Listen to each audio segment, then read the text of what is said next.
America has emerged onto the world stage, rebuilt over the past 5 decades by John Rockefeller, Andrew Carnegie, and J.P. Morgan.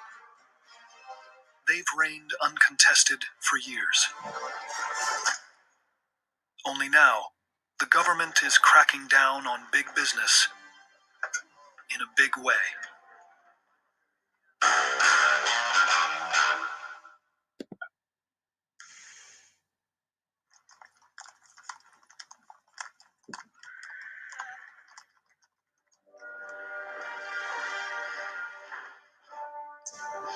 The case will be the biggest challenge of Rockefeller's life. A fight that will determine the future of the country. As Rockefeller is forced to defend a company he built from nothing into one of the most powerful corporations on Earth. Buy now. Everything. Buy the whole company.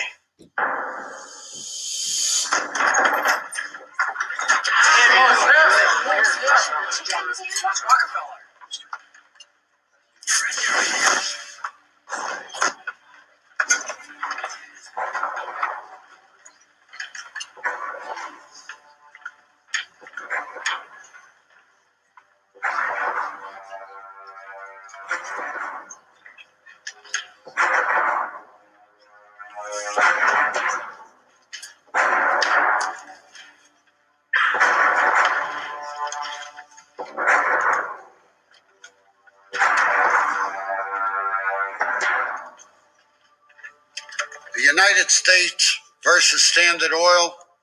This hearing is now in session. Please state your name. John Rockefeller. Mr. Rockefeller, can you tell the court how in just 1 year in 1872 you acquired all the refineries in Cleveland?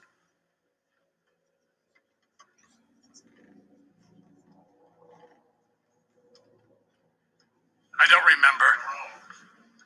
It was 36 years ago.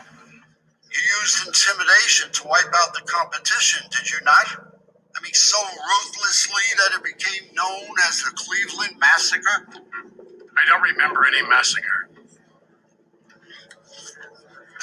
Are you aware of payments made by Standard Oil to a senator, $15,000 to block a bill hostile to Standard Oil?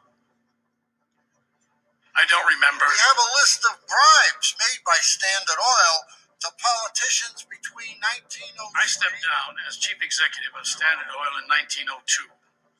I can't answer for any incidents that occurred after that date. You are still president of Standard Oil, are you not? It's an honorary title, much like that of President of the United States. Can I remind you, Mr. Rockefeller, of the seriousness of the charges brought against you? As John Rockefeller fights to keep his monopoly intact, a new generation of businessmen is facing a new set of challenges as they struggle to get their companies off the ground. I have set out to build the best motor car for popular use. The Ford motor car is durable and light, weighing only 1,000 pounds. It has a 4-cylinder engine and is capable of speeds up to 45 miles an hour. It is priced at $900 compared to $1,500 for the average licensed car, which makes it the first car affordable for the common man. Young entrepreneur Henry Ford has created a new kind of car, but in order to sell it, he needs to get permission from the Association of Licensed Automobile Manufacturers, also known as ALLAM. ALLAM owns the patent on the automobile, giving them complete control over who can manufacture and sell cars. They are, in a sense, a giant car monopoly. And Ford's future now rests in their hands. Thank you, Mr. Ford. We'll be in touch. Thank you, gentlemen. Ford is hopeful he'll be approved by ALLAM, allowing allowing him to start his own business and to pursue his dream for the future of the car industry. When Ford entered the automobile business, people didn't drive their own cars. They had drivers. And so cars were seen as this luxury item. Ford's insight was that cars could be an everyday item. They could be very utilitarian. So that it was within the reach of ordinary people. Ford has spent years developing his car for the common man. He builds his first model at the age of 33 and calls it the quadricycle. But the vehicle is expensive to produce and prone to breaking down. Ford's second attempt, the Model A, is much more suited to the needs of modern America. But he can't begin selling it without permission from Allen. Allen was successful in blackmailing other automobile companies, saying, you have to be licensed by us or we will sue you, and we own this patent. After months of deliberation, the Allen board reaches its decision.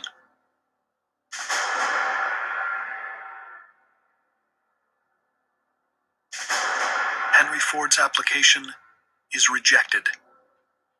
It's a crushing blow. The auto cartel has stopped him in his tracks. But Henry Ford is determined to show the world that to succeed in America, all you need is integrity and ingenuity.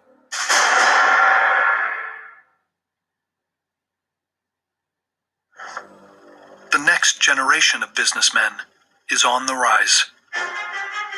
Henry Ford is battling a powerful cartel for the right to make a car he believes in. The Association of Licensed Automobile Manufacturers owns the patent on the automobile. And budding car makers like Henry Ford need its permission to sell cars. After being rejected by Allen, Ford is left with few options.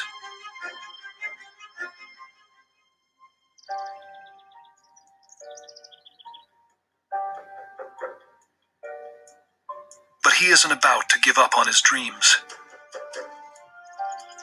Ford thought that the whole thing was ridiculous, that there could not be a patent on the idea of the automobile, that the automobile was not the property of one single individual.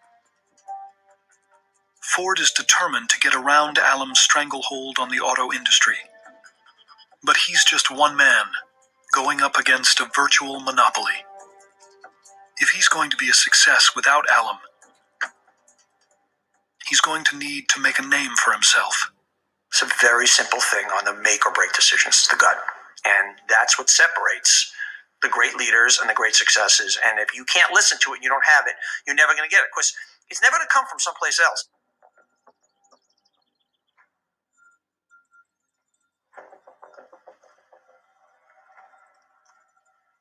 Henry Ford challenges the owner of the biggest car company in the country to a race. Alexander Winton is also known as the fastest driver in America, and a prominent member of Allen.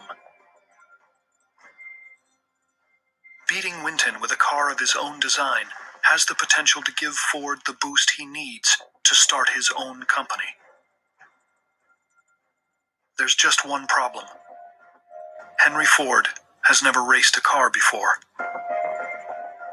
It's a David and Goliath scene. Winton's famous world record holder has this fancy race car. Ford, the local boy, made good.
Ford's upset win over the fastest man in America makes him instantly famous.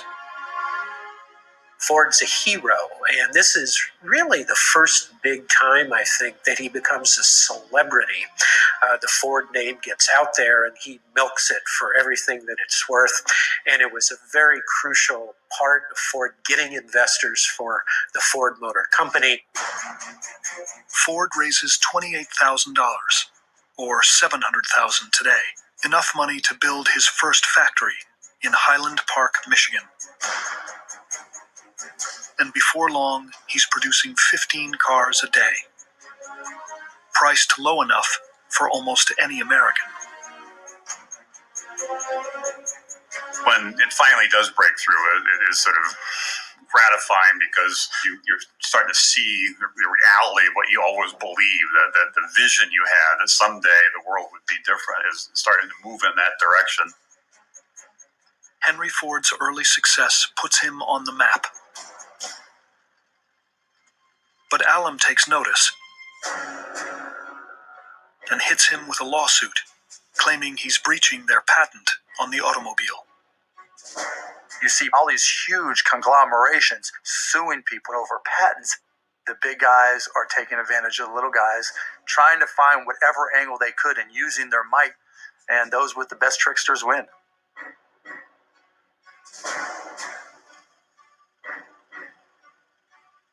While Henry Ford prepares to bring his fight for the little guy to a Detroit court, the trial to bring down Standard Oil is starting to get ugly. Mr. Rockefeller, we have evidence that you placed several refineries out of business. Not to my knowledge. Do you accept that Standard Oil has enjoyed a profitability higher than most industries? Our profitability is no higher than that of U.S. Steel. I haven't heard of anyone attempting to break up U.S. Steel. While Rockefeller is fighting to save his company, J.P. Morgan has been able to keep his steel monopoly off the government's hit list. He's used his power and influence to broker a number of deals for the nation, applying the might of U.S. Steel to strengthen the country's infrastructure. But Morgan's biggest deal is just getting started in Central America. For years, attempts have been made to build a canal linking the Atlantic and Pacific Oceans.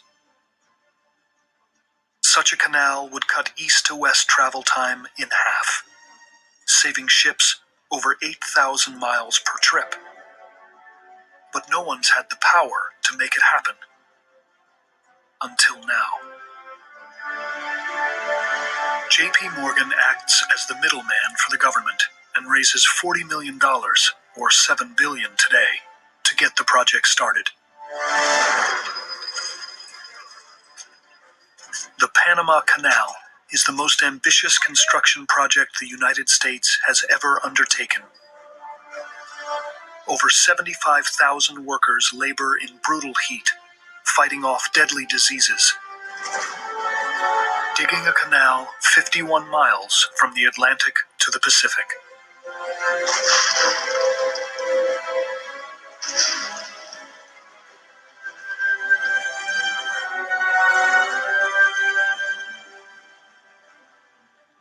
To assemble the manpower, the material, and the finances to cut a swath through the middle of Panama and join the Atlantic Ocean with the Pacific Ocean. Only an industrially sophisticated nation could do that. The Panama Canal embodies everything that makes America the most powerful country on the planet. Built on steel, powered by electricity, and running on gasoline. And it's all made possible due to the financial might of one of the country's most powerful men.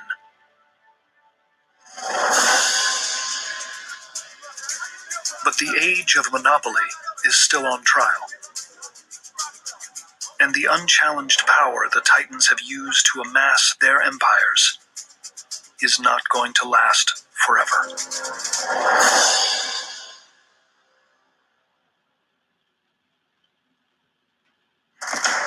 Decades of unprecedented growth have transformed America into an industrial superpower. The change has been driven by some of the largest companies the world has ever seen. U.S. Steel, Standard Oil, and General Electric. But it also comes with a cost. Workers are outraged over dangerous conditions at factories across the country. Nobody will break us, nobody! And the gap between the rich and the poor is bigger than it's ever been. Many are convinced that America's largest companies are holding the country back. The age of monopoly is under threat. I hate monopolists. I fought monopolists all my life. I always wanted an even playing field, but I had to fight for an even playing field for myself.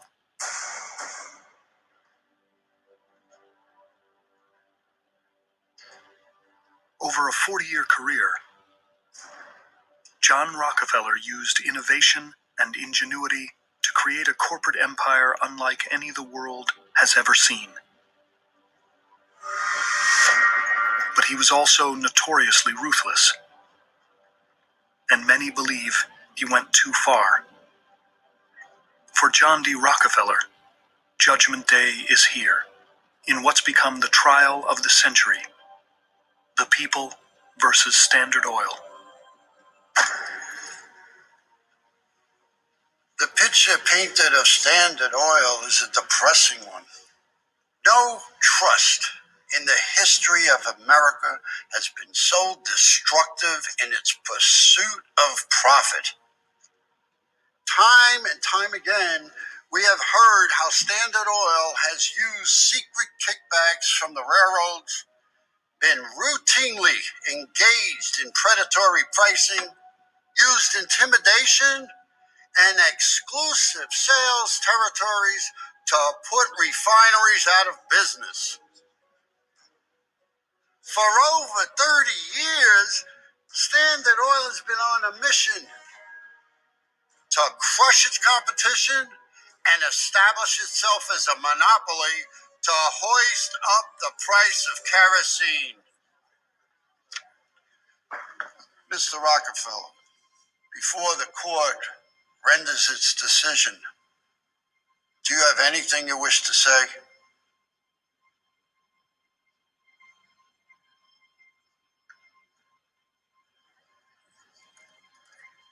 When I came into the oil industry, there was chaos. I brought order. I took a second-rate, inefficient market and built an industry. It was done the way it was because that's the way it had to be done. No one complained when I brought light into every home. No one complained when I provided thousands of jobs or millions of dollars from exports. Oil is what this country runs on. You call it monopoly. I call it enterprise. Now, you tell me, why am I here?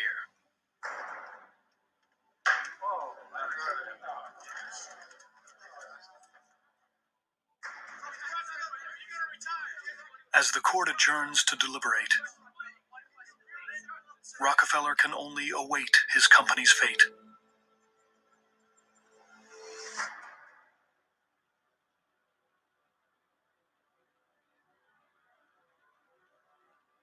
Hundreds of miles away, a new kind of businessman, Henry Ford, also waits. A panel of federal judges will decide whether Ford can continue to freely manufacture and sell his Model A car. The Association of Licensed Automobile Manufacturers is suing Ford for a royalty on every car he sells.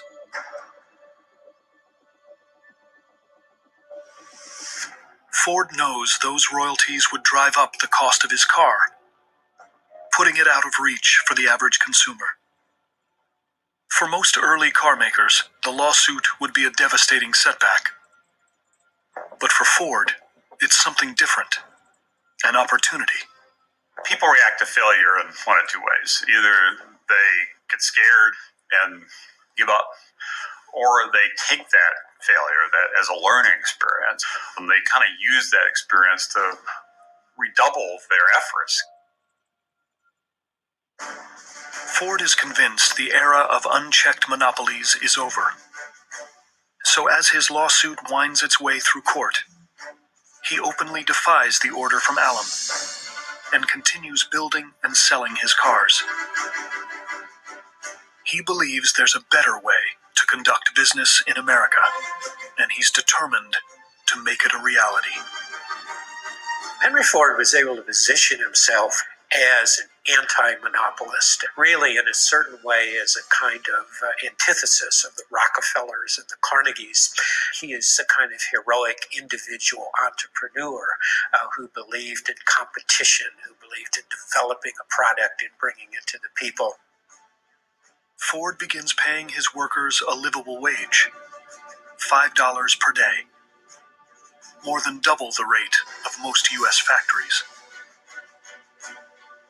But Ford isn't just paying his workers better, he's also getting more out of them.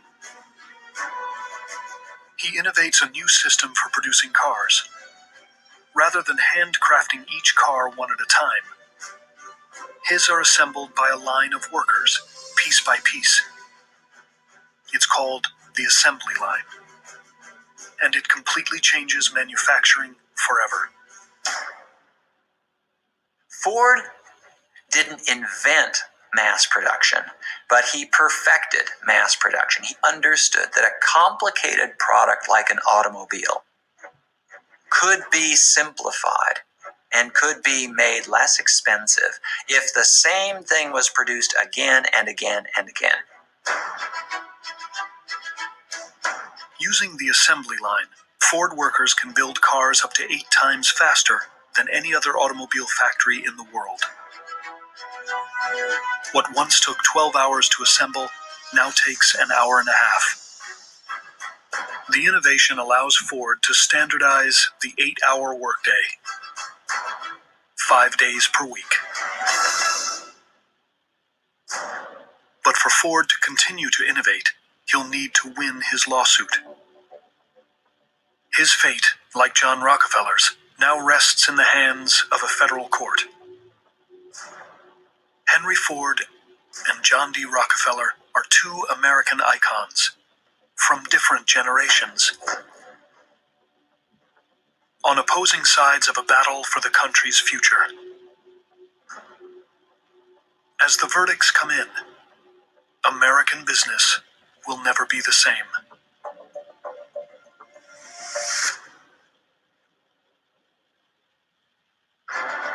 America is becoming the most powerful nation on earth, transformed from a post-Civil War wasteland into a budding superpower.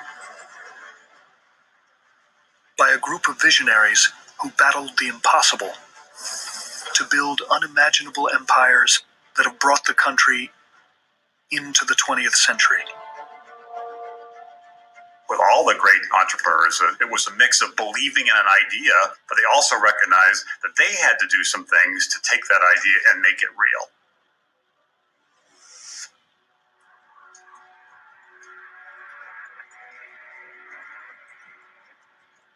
After decades of doing whatever it took to crush the competition, John D. Rockefeller is fighting to save the company he built from nothing into one of the largest and most dominating corporations on the planet. Big business is a dangerous thing in the eyes of many because of the power it wields. United States versus Standard Oil. The biggest antitrust trial of all time is about to reach a verdict. 444 witnesses have taken the stand. 12,000 pages of testimony have been recorded, but in the end, it all comes down to the testimony of one man. You call it monopoly. I call it enterprise. John Rockefeller has done all he can to keep his monopoly intact. But the fate of Standard Oil is out of his control. In the case of the United States against the Standard Oil Company, this hearing has reached a decision. This court determines against the Standard Oil Trust on account of its unreasonable business practices, which are in violation of the Sherman Antitrust Act. The Standard Oil Trust must be broken up within 6 months.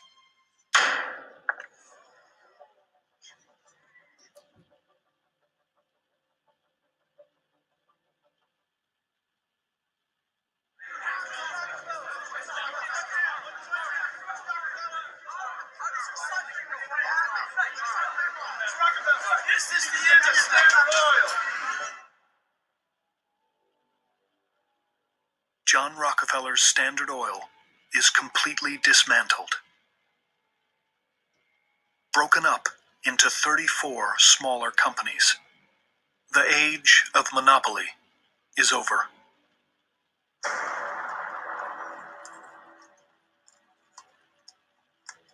The takedown of Standard Oil bodes well for the rising guard of a new generation of businessmen. Most of all, Henry Ford.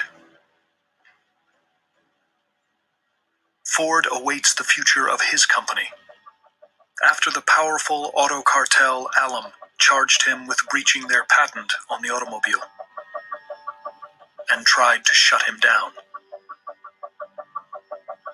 It's a potentially life-changing moment, not just for Ford, but for the future of every industry in the country. In a surprise decision, the court rules in favor of Henry Ford. Alum has no legal claim to the design of the car. Henry Ford is free to innovate without repercussion. Well, guys, that was it. Let's go sell some cars. Ford's dream is made a reality. The car belongs to everyone. Ford's success put him forward in American life as a new kind of businessman. But in crucial ways, unlike Rockefeller or Carnegie, he wasn't trying to gain a monopoly. He was trying to bring a product to the people. The American population ate this up, and they made Henry Ford a kind of folk hero. Ford seizes the momentum, and his factories go into overdrive. His assembly lines start producing a revolutionary new car at a record rate. It's called the Model T, and it costs only $825. For the first time, a car the common man can afford. Henry Ford created what became the most important industry in the American economy. He had no idea of the enormous impact it would have on almost every sector of American life. He literally changed America, the way we live, the way we do things, and the way we go about our business. Ford's reputation won't always be so positive, but his revolution inspires an entire generation of visionaries who will transform the fabric of American life. Childhood friends William Harley and Arthur Davidson attach an engine to a bicycle and begin selling motorcycles to the masses. Milton Hershey applies Henry Ford's assembly line model to the mass production of chocolate. Chicago merchant William Wrigley takes his chewing gum national. And in Hollywood, Polish immigrant Max Factor begins distributing cosmetics for movie stars to drugstores across the country, inventing a completely new consumer product: makeup. This new breed of businessman is doing things a different way. They're creating products for the masses while paying their employees a livable wage, with safe working conditions and a standard 40-hour work week. The era of Rockefeller, Carnegie, and Morgan looks like it may have come to an end. But America's three most powerful men are just as relevant as ever before.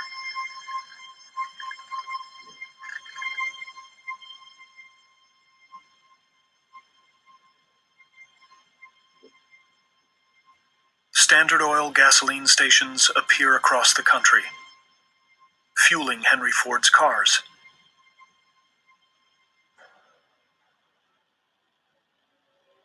Cars that are built using Carnegie steel, in factories powered by J.P. Morgan's electricity.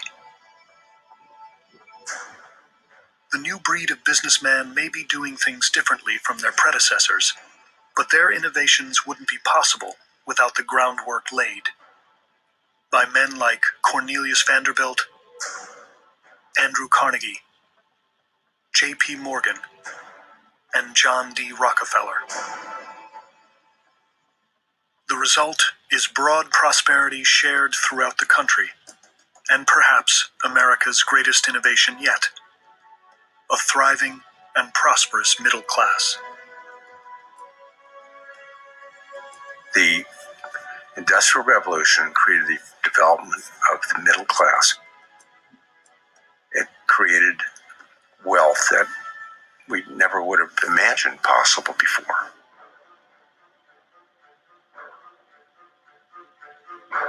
John Rockefeller may have lost his court case, but the smaller companies created from Standard Oil will go on to become corporate giants, with names like Exxon, Mobil, and Chevron. And John Rockefeller is a shareholder in each new company. It's ironic, isn't it? I mean, it's a great moment in American history, and it established the principle that monopolistic practices should not be for the future. That sounds really good, except now they were all separate, and my great-grandfather had large amounts of stock in every one of them. He made more money than ever made in his life. The effect on John D. Rockefeller was absolutely blissful from his point of view. Even in defeat, John Rockefeller becomes the richest man in the history of the world, with a net worth of almost $660 billion in today's money. With the stranglehold of the monopolies over, Americans now realize that anything is possible, as long as they work together.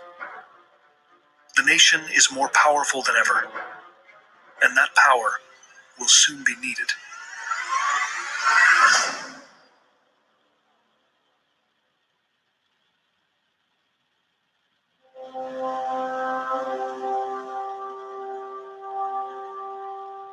On a brisk spring morning, 2 years after the breakup of Standard Oil, John Rockefeller joins his old rival Andrew Carnegie to mourn the loss of one of their own.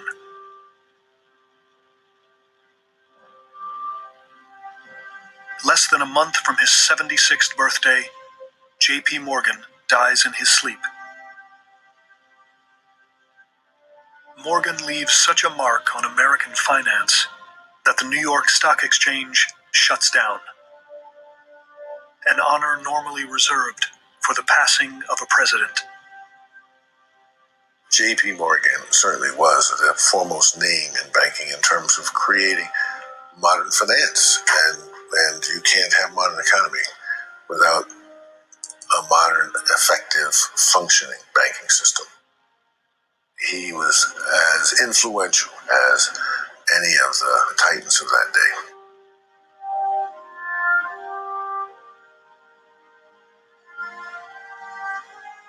While the old rivals once saw each other as cutthroat competitors, now in their twilight years, the fathers of American business have found a mutual respect.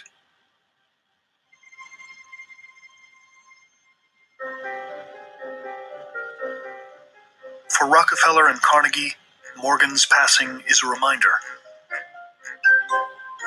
Time is running short, and the realization triggers a new contest.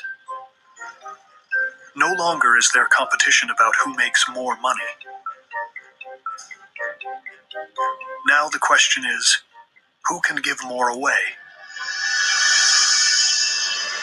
Andrew Carnegie was the first of the big capitalists of this era to be bitten by the philanthropy bug. He decided that he was going to use his wealth to good purpose, and he said that a man who dies rich dies disgraced. Andrew Carnegie was not a very popular man among his millionaire friends because he demanded that the millionaire has to give away all of his money. There's nothing wrong with making a lot of money. Making money is fun. I enjoy that very much. But I enjoy giving away money, even more so. Carnegie gives away more than $350 million, $67 billion today. Most goes to education and his favorite cause, libraries. As more than 2,500 Carnegie libraries are built in 49 states and around the world. But even in this contest, Carnegie will be bested by his old rival. John Rockefeller will outlive Carnegie by 13 years. That time and his greater worth allows him to give away more money than Carnegie is ever able to. Throughout his life, Rockefeller has donated millions to his church and numerous universities.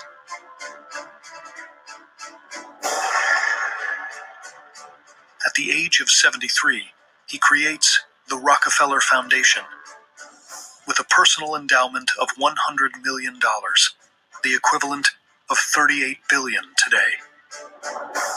That money will go on to advance public health around the world for decades. My great-grandfather, he went full bore into philanthropy, whether that was a duty under sort of a Baptist stricture or whether it just came pouring out of him, I'm just not sure. But it doesn't make any difference. He did it. John Rockefeller will live to be 97 years old and gives away more than $530 million in his lifetime. Gifts that today would total over $100 billion. I look at Carnegie, I look at what Rockefeller did, and I revere these people for the second half of their lives. And they certainly are they're inspirations to people who have managed to be able to accumulate some wealth and want to be able to say, you know what, I now want to help others.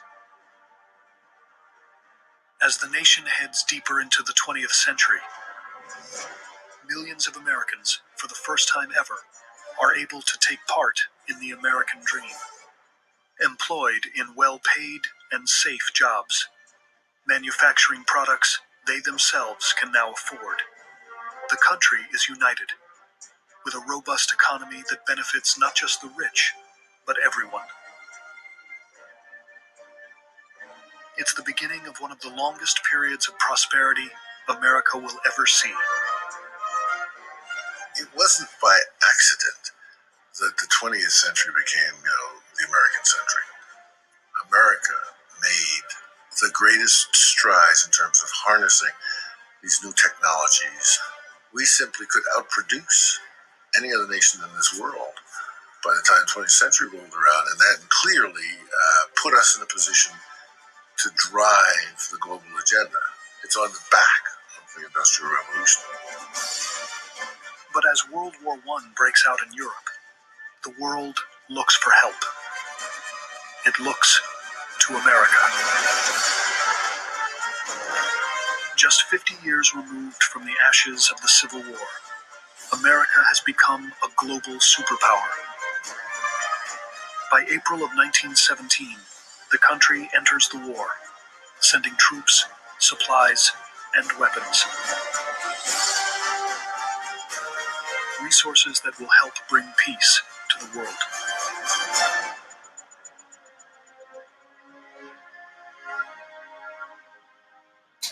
But those resources would have never been possible without the contributions of a small group of visionary men. Men who sparked a revolution that forever changed America. America was transformed by the vision, the incredible hard work and determination, and the willingness to take big risks that these men displayed. There is also no question that these men could not have done what they did anywhere else but America, because this place allows more people to dream than any other place in the world. All that matters is how big do you want to dream and how hard do you want to work.